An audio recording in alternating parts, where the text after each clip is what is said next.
Hey everyone, I'm Kate King, and today we're talking about the very important issue of setting boundaries in relationships. So, many of you may know what boundaries are, and for those of you who don't know, basically they are sort of like a limit or a property line between you and someone else. And so, this is essentially the place where I end and where you begin, and the space in between is where we sort of meet in the middle. And so boundaries can be used to set limits with people, to use your voice and speak your needs, and also to respect the needs and circumstances of other people. Boundaries are really important, and a lot of people have a hard time with them because they involve the word no. I don't know how this happened, but somehow in our culture, no became a bad word. I think that the word no is really valuable, and I actually love it when people say no to me, because when I can sense someone else's boundary or when they tell me what their boundaries are, then I know where I stand with them. I know how far I can go. I know when I'm overstepping and when I need to move back into my own lane. So I really appreciate when other people say no, especially when it comes from a really kind and honest place. And I think that's how it goes with all boundaries. When they're set with kindness and honesty and respect, they can really enhance relationships and help with your everyday life rather than hindering it. So using the word no, it's a little awkward and kind of uncomfortable at first, but the more you use it, the more sort of finesse and grace you can teach yourself to incorporate into your boundary setting. And I think you'll see a really big change in your life and your relationships when you learn what your own boundaries are and you start to speak them with authenticity to the people in your life. So in today's video, I'm going to talk about, first of all, why boundaries matter. Secondly, why we tend to sacrifice our boundaries. And lastly, how to set effective boundaries. So hang on for the ride. I'm going to try to make this a decent sized video that doesn't overwhelm you guys too much. And if you need more, just let me know in the comments and I can always record a follow-up to this video. All right, so first of all, there are different kinds of boundaries. We've got physical boundaries, emotional boundaries, and energetic boundaries. So physical boundaries are just the space between me and you in a physical way. So this might be as simple as letting someone know, I'm not really in a space where I want to hug, or handshakes aren't really my thing. Let's just do a high five. So this is respecting other people's physical space and asking for your needs to be met around respecting your own body and your physical space. Emotional boundaries are boundaries that we set around our feelings, around our sensitivity, and our emotional needs. So this might be like asking for support when you need it, or asking for compassion. This might also be not taking responsibility for other people's emotions, which is a huge problem that I see pervasively with the people in my practice and with people in my everyday life, where we sort of feel the need to fix other people's problems. And really, that's a boundary violation because those issues are theirs. Those are not ours to fix. And so the same goes for us. We have to have accountability for our own emotional space and our own triggers and issues. And so setting boundaries with other people, letting them know that we don't need them to fix our problems. We don't need them to hold us up emotionally. We can do that for ourselves.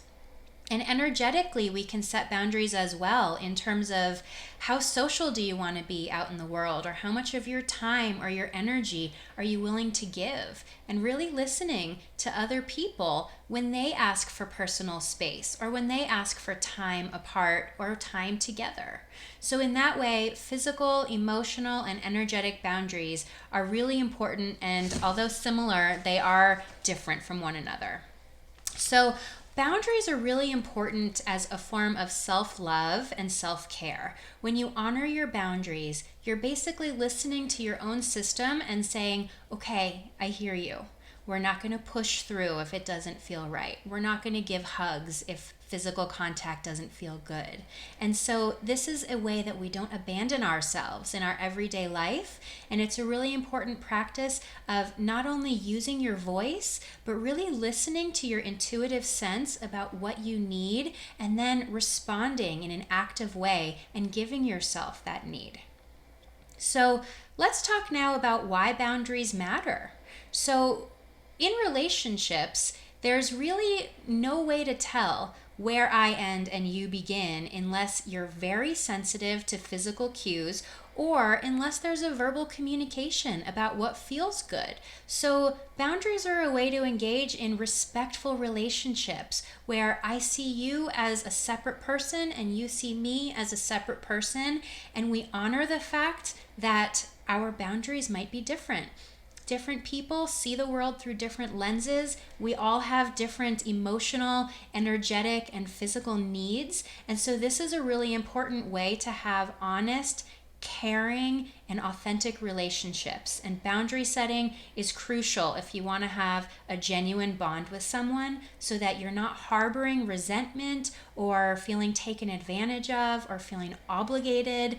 These are really important kind of ways to establish what feels good for me and what feels good for you, and how we can sort of meet in the middle of those two things. So there is less passive aggression, there's less resentment, less stress when you have an honest and sort of collaborative boundary setting. So it's also important to know that boundaries can change over time. You're not expected to stay the same in a relationship, and I think it's really valuable to remember that we're all always changing. So it's okay if you set boundaries of someone and down the road you need to renegotiate those boundaries or something doesn't quite feel right over time. And just to have that sort of honest and effective communication with someone to say, hey, this didn't really feel right for me, or I need it to feel this way instead, or this is kind of a need that I've noticed that I really need to be met with this new boundary. And then you can have the kind of dialogue in your relationships that feels like a give and take and a push and pull rather than a stuffing or harboring of your needs and emotions.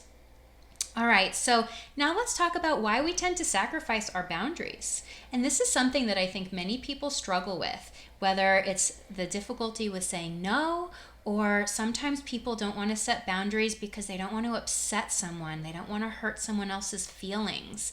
And I think that it's important to really remember that the relationships that we hold and value can be taught to hold the space for boundaries. That relationships that don't tolerate the word no might not be the relationships you want anyway. And so to really build relationships on a platform of understanding that it's okay to say no, and we expect each other to speak our needs and to use our voice in the form of boundaries.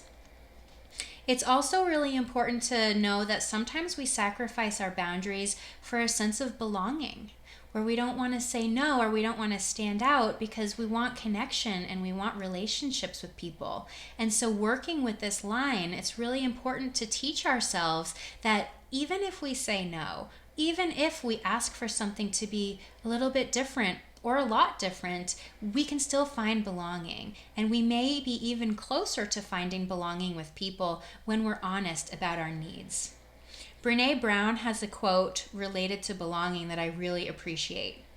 She says, "I'm going to focus on belonging to myself first and betraying myself last."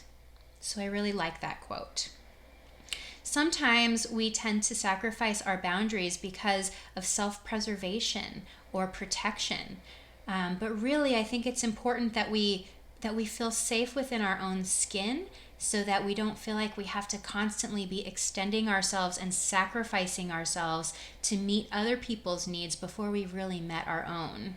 Sort of like what they say in the airlines, that you can't put someone else's oxygen mask on until you put on your own. And so this is a way of really preserving and honoring your own needs before you can give to others.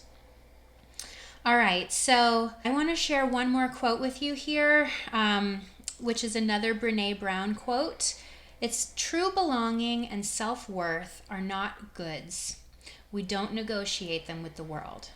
And so what I really appreciate about this quote, Brené Brown is reminding us that we're all different, we all have different needs, and it's no one else's job or responsibility to tell you what you need, what feels good for you in terms of how much you give, the way that you show up, or the way that you show up in relationships in the dynamics. So it's important for you to really listen to your own system and honor within yourself what feels good so that you can start to identify and differentiate yourself from other people, what makes you unique.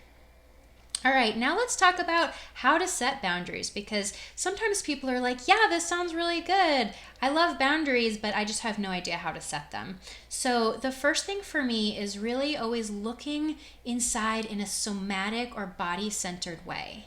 So when someone says, hey, Kate, you want to come out for a coffee date? And maybe my battery is really drained energetically and I don't have a lot to give and I don't feel like I can be present. If I'm really listening to my system when it's time for me to give my answer to this person, I will feel a definite or like a tension within myself where I know that this doesn't feel good for me. And it's not personal. It's not that I don't want to see that person. It's not that I don't want to engage.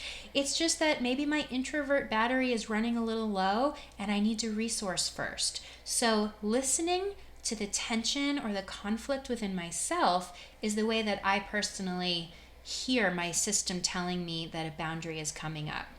And then I deliver that boundary with kindness and respect and honesty to whomever I'm speaking. And I can say something like, I'm feeling really drained these days, but I'd really like to do this another time. Can we take a rain check? And sometimes, you don't even need to justify why you're saying no. You can just say, no thanks, maybe another time. And I think we all get into this system of feeling like we need to justify or have a good excuse to say no, but that's an illusion and it's a myth in our culture that we have to have a good reason for saying no. Sometimes you can just say, no thanks, thank you for thinking of me, or I'll catch you next time, not this time. And so all of this is okay, and it starts to teach the people in your life, oh, Kate says no, and our relationship still floats. And then the dynamic is built off of these boundaries. So saying no with kindness, listening somatically. It's also helpful when you're setting boundaries to think back into your memories of how did it feel last time we did this? Is this something that is a yes for me, or is this something that's a no for me? And if you can think back, you might have a recollection that will inform you for the moment for how to set a boundary when it feels right, based on the wisdom and the information of your past. I think it's also really important to be honest with people when you're doing boundary work, especially your loved ones. You can say, you know what, I'm really working on boundaries. I'm working on taking care of myself right now. And so I'm going to say no this time, but please invite me again. Thanks for thinking of me. And really, this isn't personal. This is about me navigating my own boundary work. So that's some of the kind of information I have for you guys on boundaries today. A book I would really recommend in terms of kind of empowering you to negotiate and learn how to set your own boundaries is the book Untamed by Glennon Doyle. I just think this is a really beautiful expression of authenticity and how to be genuine with yourself and others in relationships, and it might give you some really good jumping off points for boundary setting. A great quote that I really appreciate from Untamed is, every time you're given a choice between disappointing someone else and disappointing yourself, your duty is to disappoint that someone else. Your job throughout your entire life is to disappoint as many people as it takes to avoid disappointing yourself. And in this book, Glennon is talking about how she actually gave this advice to her daughter. And her daughter said, "Even you, Mom?" And she responded, "Especially me." So I hope this was helpful for you. Leave some comments down below if you want me to explain any of this further. And don't forget to subscribe. Thanks so much. I'll see you next time.